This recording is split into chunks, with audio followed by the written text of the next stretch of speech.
So first, is there anyone who does not have this text? Now's your chance. Kat? I don't have it with me, but I have one. But you have it memorized, right? Okay. Together. It's coming. Huh? It's coming.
So there are many ways to learn this practice.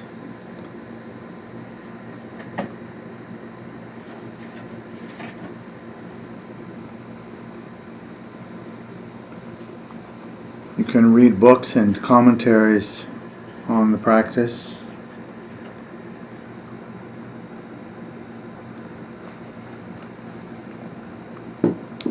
But somewhere, either right now or in the future, you will need to approach it from an experiential standpoint.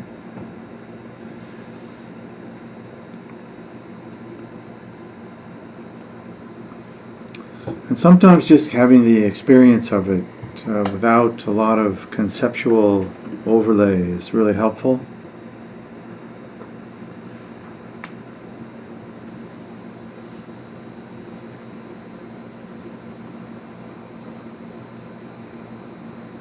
So that's where we'll go this morning, up until lunchtime.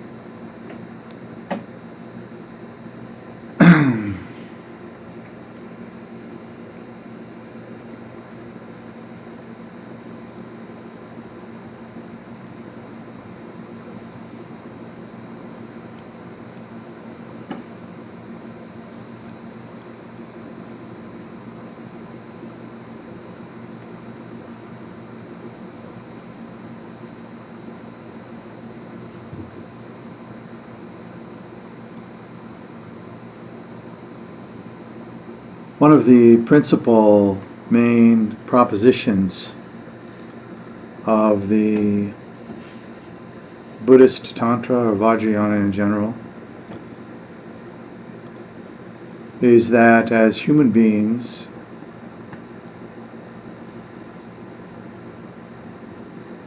we are more often than not able to recognize our full potential.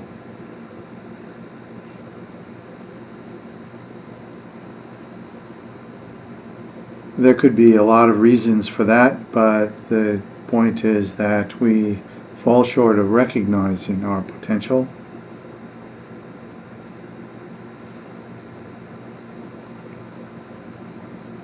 And so the practice of Chenrezig, as well as many similar practices, provide us with an opportunity, first of all, to just recognize the potential.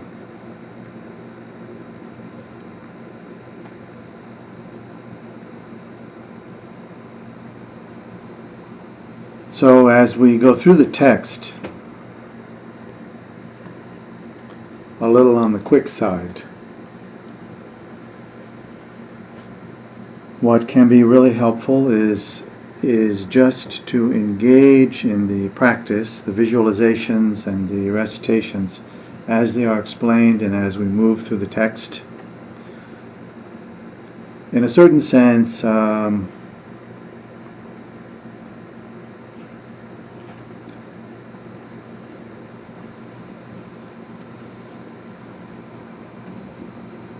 it's helpful to not think too much about why one would do this. Not because it's not helpful to know why you would do it, but because the why you would do it comes after you recognize the potential.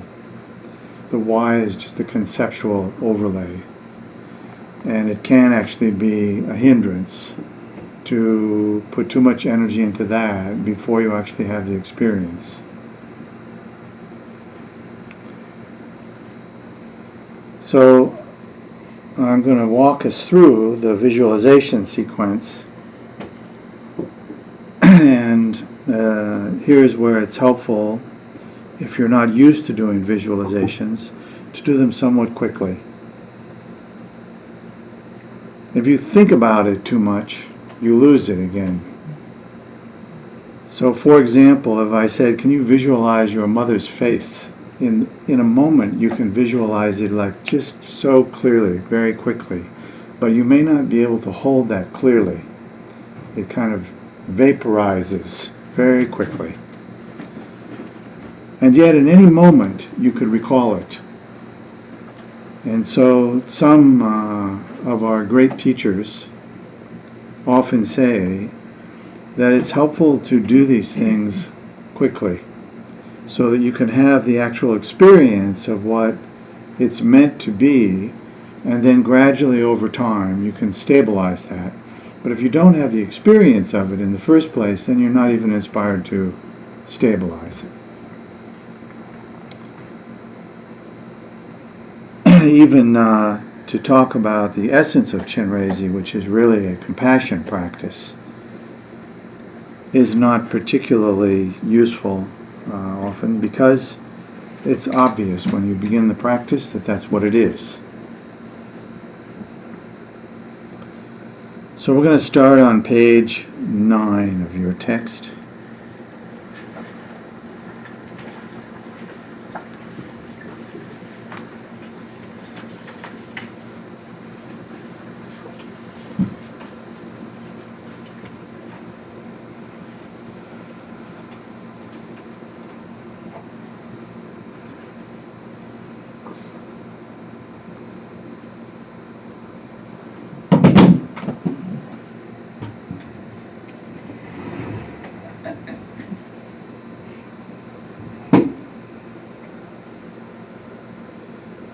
So in the very beginning,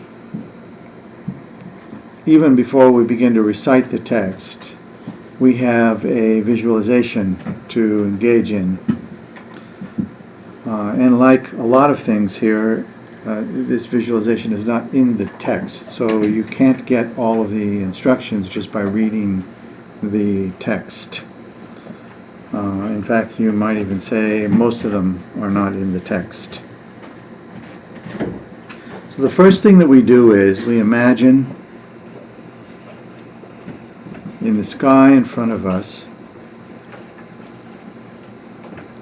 an image of this deity, Chenrezig,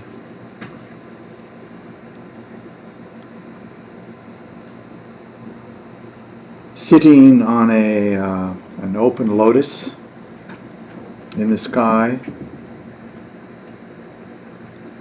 And on that open lotus there is a moon seat, which means a flat disk that is white like the full moon at its zenith, at its brightest point on a clear night. So Chenrezig is sitting on this flat disk, on this lotus. And our first thing is to perform that visualization. Imagine that in the sky in front. In the same way that if I said, imagine a full moon on a clear night, you would be able to do that very clearly, easily. Even if you couldn't do it very clearly, you would know what the instruction is. Visualize a full moon in the sky in front of you. And if you had trouble visualizing that full moon, most of us could say, actually, without thinking about it, it was easy. But as soon as I thought I need to visualize the full moon, it was difficult.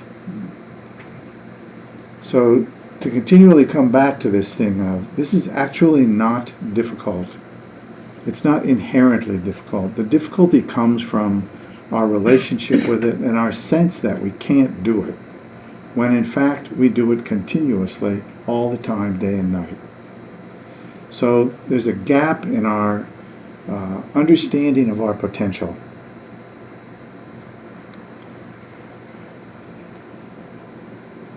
So we imagine this Chenrezig in the sky in front on a lotus and moon seat. For those of you who are not familiar with Chenrezig, Chenrezig is white. Chenrezig is a being, not a substantial being. The appearance is like a hologram in a way, like it's a clear appearance, but utterly without substance. Chenrezig has 4 arms, and we'll talk about that a little later, but 4 arms. 2 of those arms, 2 of his hands are held together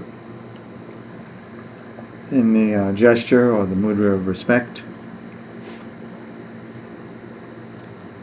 His 2 legs are crossed in what we call the Vajrasana, sometimes called the lotus position.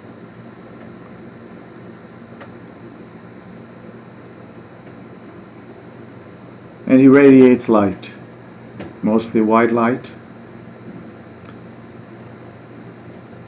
much like the full moon.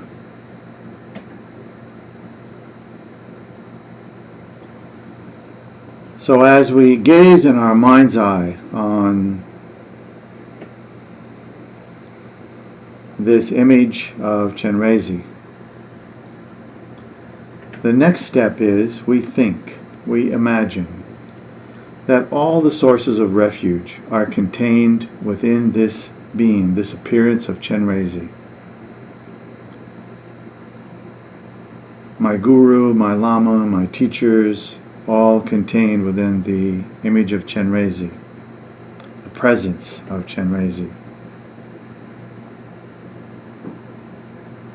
All the exalted Sangha, ordained Sangha, the presence of all the great teachers of the past, present, and even the future.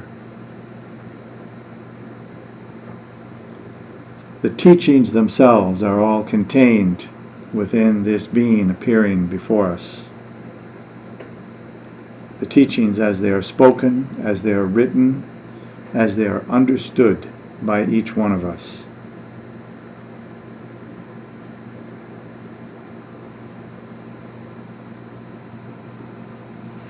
All of the deities and yidams, which is what we call the deities, are present in the presence of Chenrezig.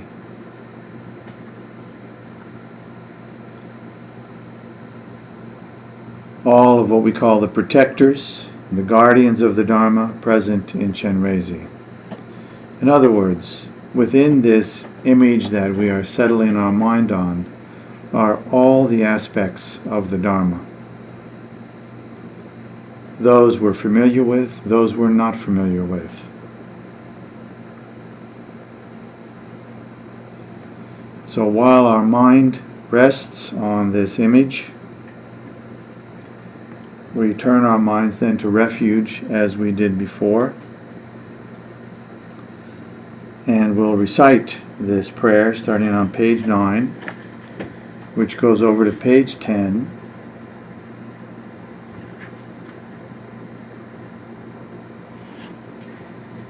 And that is recited 3 times. So if you can follow along with us, we'll recite that prayer on page 9. 9 is once recited, and 10 is 3 times. And 11 is then recited 3 times also. And so these are refuge prayers, also giving rise to the aspiration that we might attain realization sufficient to be of benefit to all sentient beings. So if you're new to this, perhaps somebody on your right or left can help you if you get lost. So once in English, let's do it once in English, and then we'll recite it twice in Tibetan. So just to say, it's common for us to think that reciting it in Tibetan is a hindrance. That is, we don't understand what we're reading. And I just want to say, that's the point. So you are forced into a place where you must understand it experientially, or you get nothing. But you will understand it experientially just by relaxing into it and reciting it. And having recited it once in English, the meaning, though perhaps not complete in your mind, is nonetheless there. And it will flavor your understanding when you recite it in Tibetan. So if you can, just follow along with this. Is it clear, Melinda? Okay.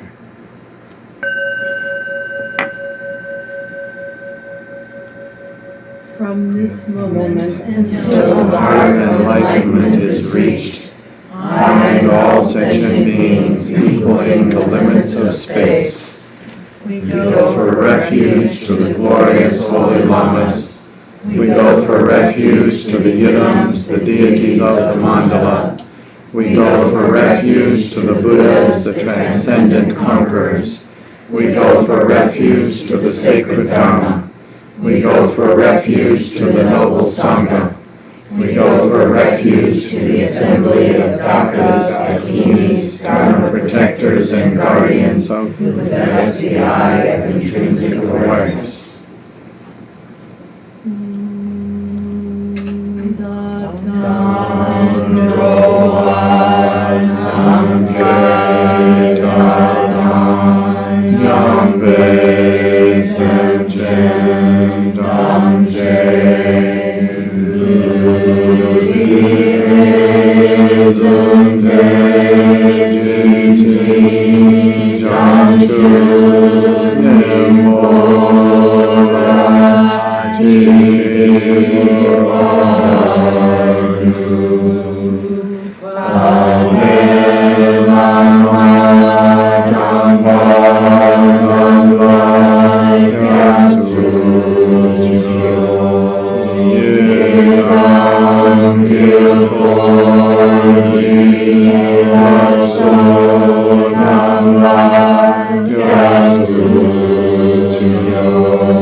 Until enlightenment, I take refuge in the Buddha, the Dharma, and the excellent assembly.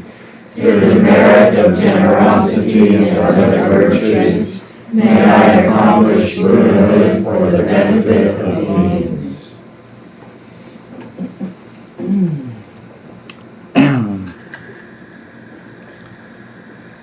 So now, having turned our minds to refuge in the Buddha, the Dharma, Sangha,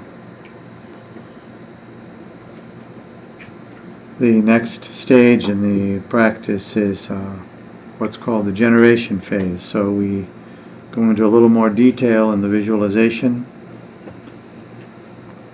And in this visualization, helpful to think, at least in the back of your mind, we're moving in the direction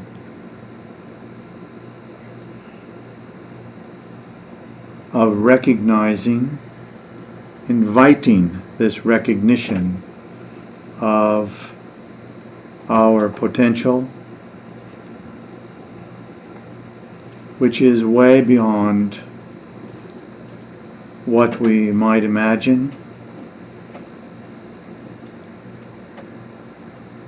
and yet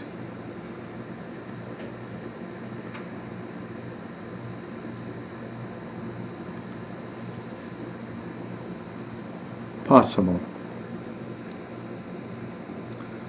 More than possible, we say definitely our potential is there, and the possibility is that at any time, and maybe more like hundreds of times in one session, we might recognize that potential. So if you look at the liturgy on page 12, you can see in English on page 12, we begin with the English part, which says, "On the crown of myself and sentient beings, pervasive as space, is the lotus and the moon seat."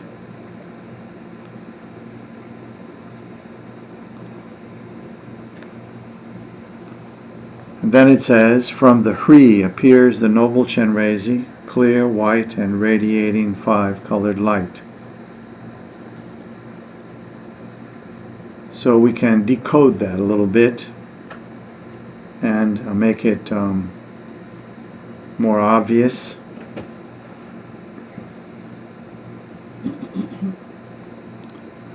We begin by imagining on the crown of our heads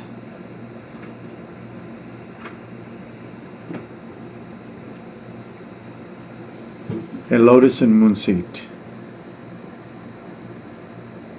So we imagine this lotus just ever so slightly above the crown of our heads. And on that lotus is a flat moon seat resting horizontally.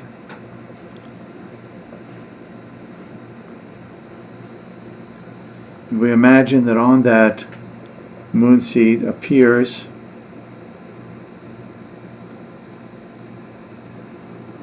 what we call the syllable Hri. Hri. If you were to transliterate it, it might be H-R-I. It's meant to look like the character, if you look where you're reading, here in English it says, from the Hri appears the noble Chenrezig. If you look over on the left, the H-R-I is there, you see that, and right above that is the syllable Hri.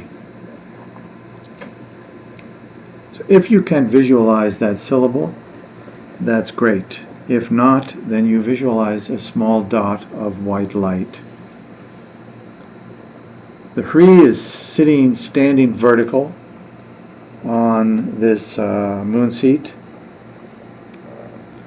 and it radiates brilliant light in all directions. The Hri is silver white in color and very brilliant. And it's important for us to think that that Hri is the nature of mind itself. Not merely a symbol of the nature of mind, but the nature of mind itself. Kind of like if someone served you a bowl of ice cream, you wouldn't say it's a symbol of ice cream. You would understand that it was ice cream. So in the same way here, you could think the Hri is a symbol. It's not appropriate in the practice. We need to think of it as the actual nature of mind itself, appearing as the letter Hri.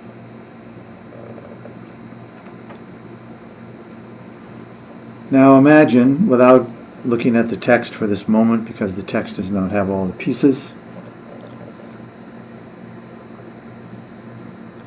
that also in front of you, arrayed like a vast oceanic cloud, all sentient beings, not just human beings, but all beings, any being with a mind, we might say, uncountable in number, vast in scope, extending to the very limits of space itself.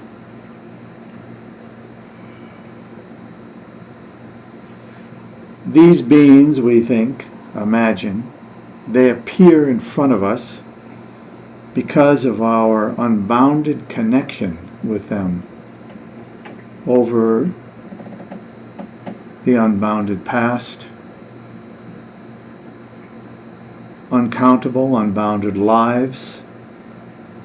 There is not a single one of these beings who has not been our mothers, so kind that they on numerous occasions gave their life on our behalf.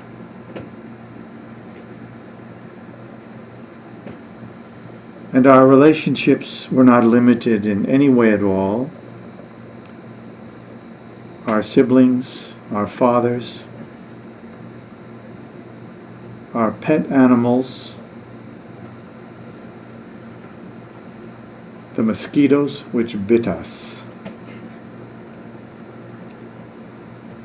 And these beings we keep in our mind extend to the limits of space like a great cloud of sentient beings. Now from the lotus, from the Hri on the crown of our head sitting on the moon seat, light radiates and it strikes all of these sentient beings.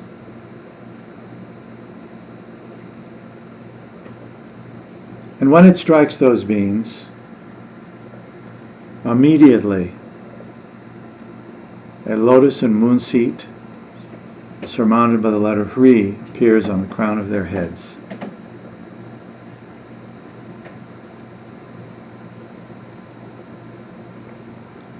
The light from the Hri on the crown of our own heads continues to radiate and fill space.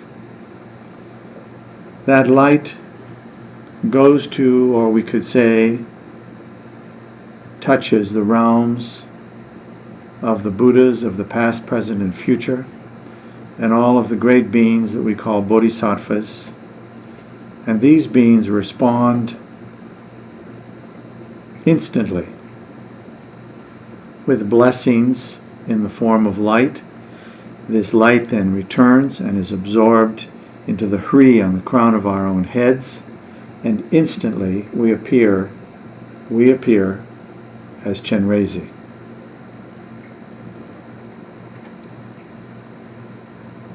Or I'm jumping ahead. The Hri appears as Chenrezig.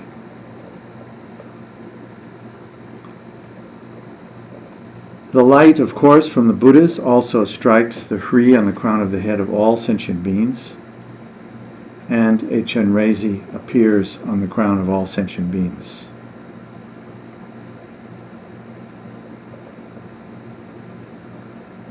Gazing upon Chenrezig, ideally it works like this. You gaze upon the vision of Chenrezig and you witness that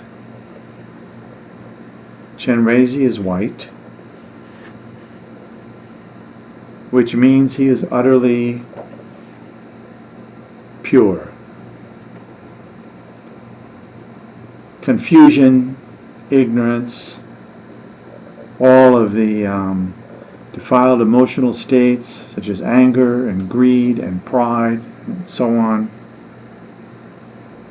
are absent from his stream of consciousness.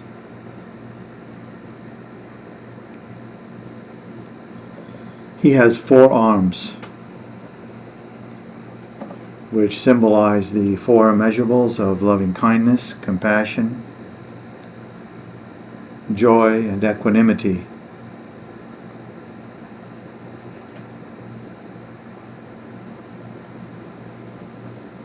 He is clothed in silks of 5 colors, each of the colors representing one of the 5 Buddha families.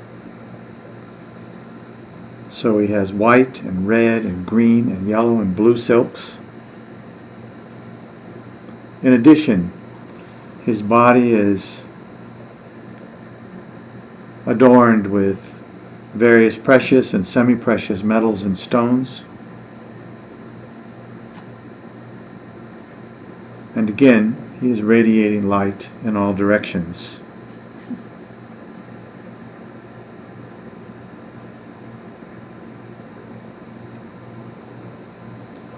On the crown of his head is the Buddha Amitabha, who appears somewhat small, maybe kind of like a big thumb. And Amitabha is red in color, and we think of Amitabha as the source of Chenrezig. That is to say, Amitabha or Chenrezig appears as an emanation from the Buddha Amitabha.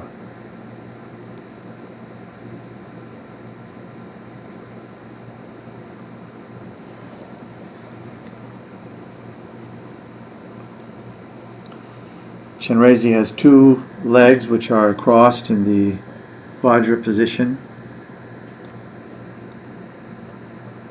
That position of the 2 legs indicates the union of skillful means and wisdom, or sometimes we say the relative and absolute truth.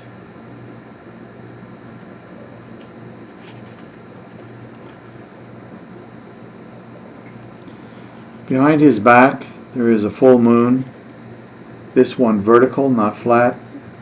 It acts as a kind of like a support, as if it were kind of the back of a chair in a way. And that full moon indicates that all of the levels of compassion completely pervade the body of Chenrezig. So holding that vision, generally, until you get used to it, you may recite the text to yourself to see what it is you're getting. But again, the text will not contain all of the pieces that we just mentioned. But once you're used to it, then you can just recite it you can just visualize it instantaneously. So let's now read the text once from page 12 through 14. And while we're reading it in English,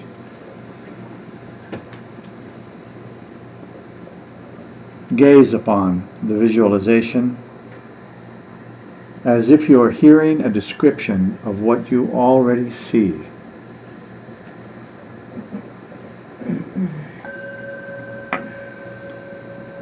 On the crown of myself and sentient beings pervasive as space is the lotus and moon seat. From the meridian appears the noble Chenrezig, clear, white, and radiating five-colored light. Smiling and gazing with compassionate eyes, the first pair of his four hands are joined together. the lower two hold the crystal mala and the white lotus. Adorned with jewels and silk, he wears a deerskin upper garment. His head ornament is Amitabha, and his two legs sit in the Vajrasana. A stainless moon supports his back. He is the embodiment and essence of all sources of refuge. So going through it one more time.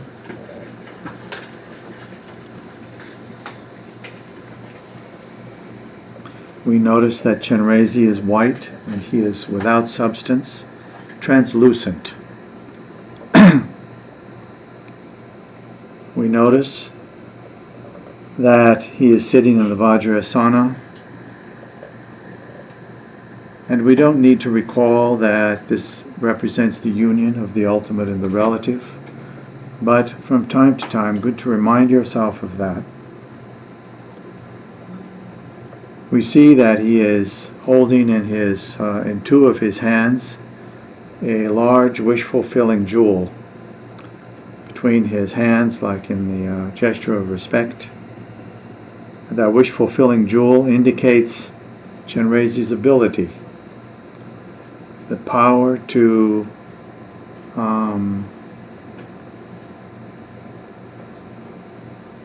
bring beings to a place of recognizing all of their deepest wishes, which of course include to be free of the causes of suffering and to have the causes of happiness and those experiences.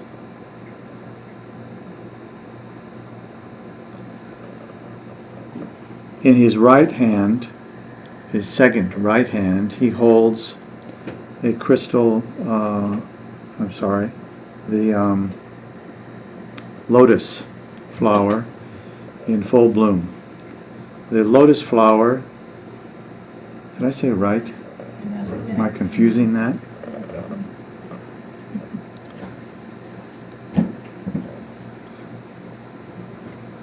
In Chenrezig's right hand, he holds the crystal mala. This is an indication of his ability to attract sentient beings from the depths of confusion.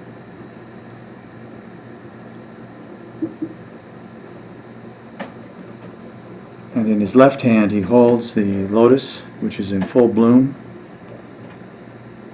One of the most important aspects of Chenrezig is the ability to enter into the world of confusion without being affected by it, influenced by it. So the lotus flower is used as a symbol of that, since it grows out of muddy ponds, but itself is untouched by that mud. The deerskin upper garment also includes the ability to completely subdue, merely by his presence, conflicts and difficult situations. And so We think of Chenrezig, as we did from the very beginning, as the very essence of all sources of refuge. The Buddha, the Dharma, the Sangha, and in the Vajrayana also the Lamas, all of the Yidams, and the protectors and guardians of the Dharma. So all of this is held in this one being, Chenrezig. And as we visualize him, having gone through the generation, we maintain the visualization, but we do not need to continue to remind ourselves of the meaning. In time, that will just become clearly associated with him. So now let's recite this again together, this time in Tibetan, on page 12 and 13 and 14.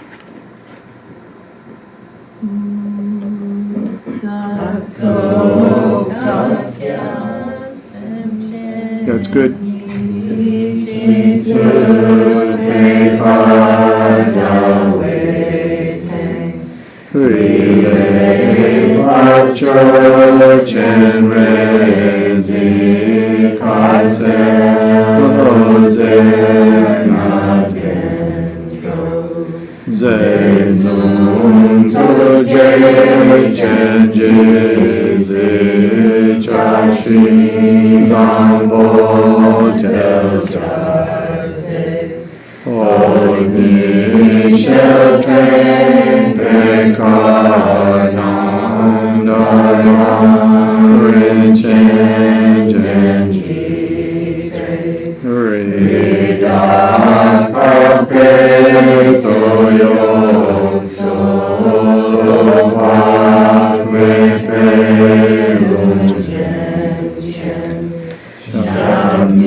Now, having brought ourselves through refuge and the generation of the form and meaning of Chenrezig, and imagining now that Chenrezig is sitting on the crown of our heads, surrounded by the Buddha Amitabha, that the meaning is clear to us experientially, not just conceptually.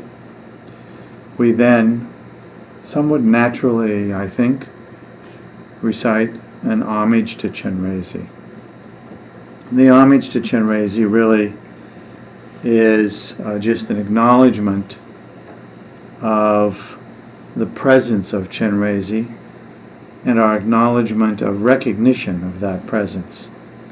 So we'll recite this homage, normally we recite it 3 times. Let's recite it once in English and then twice in Tibetan. Noble One, untainted by the mire, your form is luminous white. A perfect awakened one adorns your head.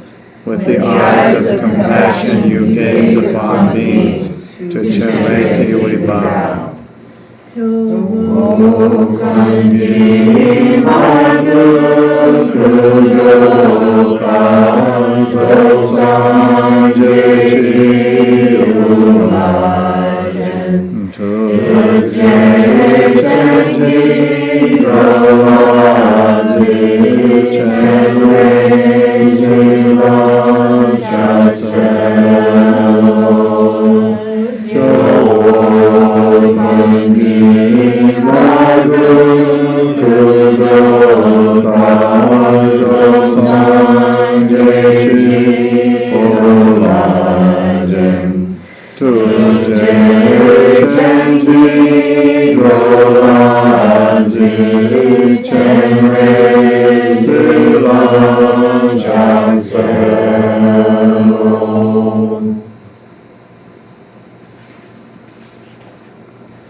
in general, one of the most effective ways to develop the ability or the skill to generate and maintain a visualization, which is important in this tradition. One of the best ways is to generate these visualizations very quickly and often. So you can see, I think, that it's easy to recall what the visualization is if you've done it a bunch. It's not so easy to hold it stable. And holding it stable is also very helpful. So you can develop that skill by just generating it often. By often I mean, 100 times in a day. Very quick, like not going through all the pieces, just like right quickly. You see it. You see it and then you let go of it. See it and then you let go of it. And gradually it will, kind of looking at the text and doing it, it will gradually flesh itself out. It's easy, actually. You just have to stick with it and it'll occur.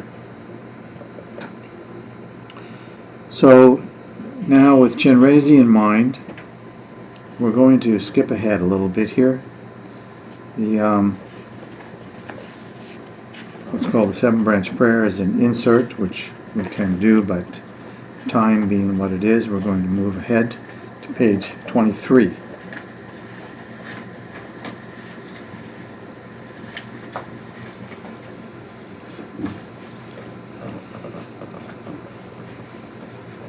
First here we have on page 23 another homage.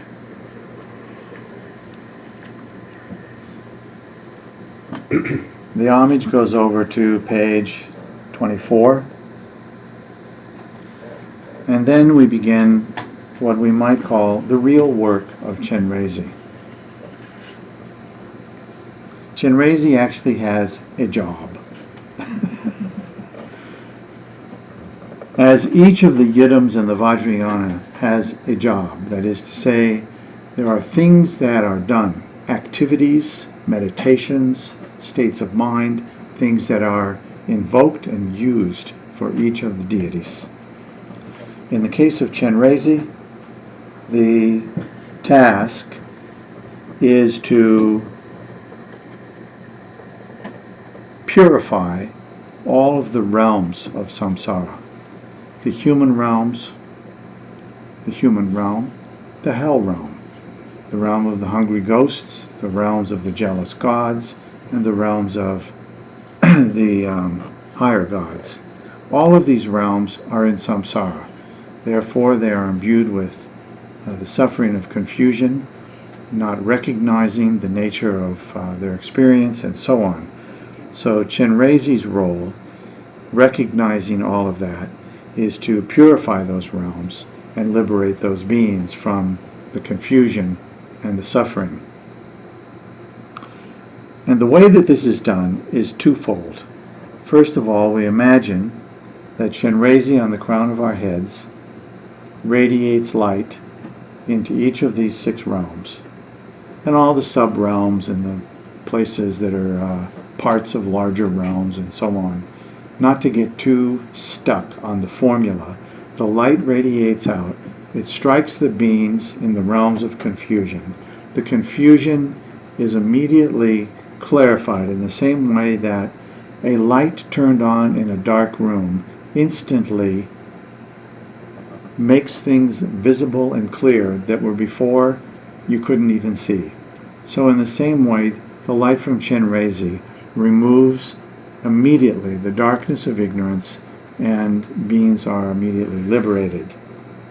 So the liturgy uses that method to guide us through the various realms. And so what we're going to do now is we're going to read this once in English before the break from page 23.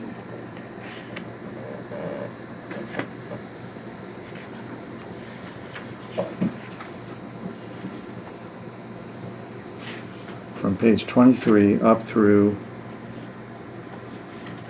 page 30. Yes, not 31, just up through page 30. 23 through page 30 in English. Once.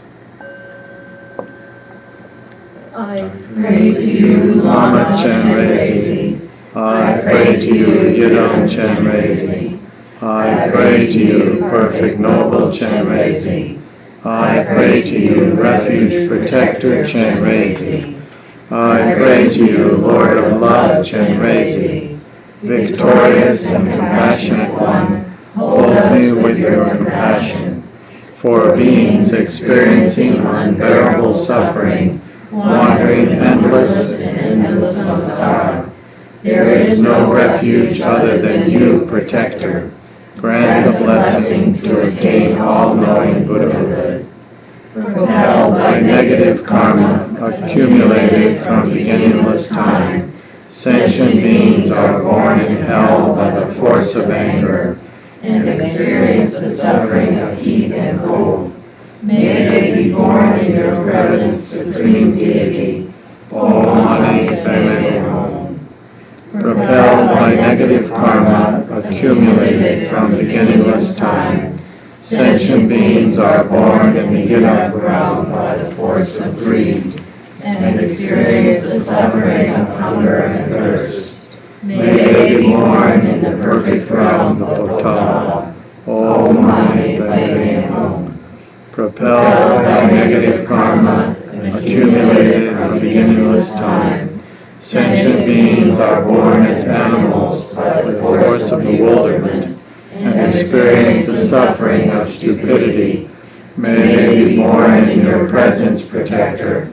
Om Mani Padme Hum. Propelled by negative karma accumulated from beginningless time, sentient beings are born in the human realm by force of desire and attachment, and experience the suffering of excess activity and frustration. May they be born in the perfect realm of Dewachen. Om Mani Padme Hum. Propelled by negative karma accumulated from beginningless time, sentient beings are born in the demigod realm by force of jealousy and experience the suffering of fighting and quarreling. May they be born in the realm of the Potala. Om Mani Padme Hum. Propelled by negative karma accumulated from beginningless time, sentient beings are born in the God realms by the force of pride and experience the suffering of change and falling. May they be born in the realm of the Potala. Om Mani Padme Hum. Life after life with actions equaling Chenrezig's, may I liberate beings from impure realms and spread the perfect sound of the 6 syllables in the 10 directions. By the power of praying to you, perfect noble one, may the beings to be trained by me take heed of action and result and strive for virtuous activity. May they possess the Dharma for the benefit of beings.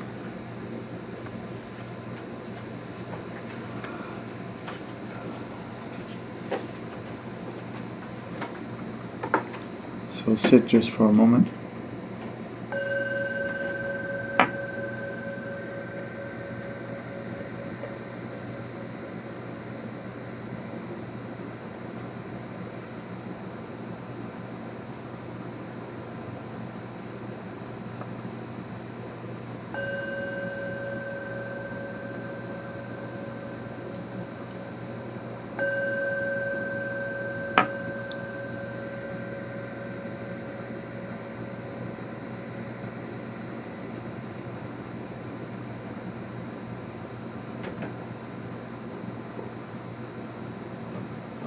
Okay, we'll take a little break, and if you will observe silence during that time, that would be great. We'll come back and go through this prayer one more time with some explanation. Okay.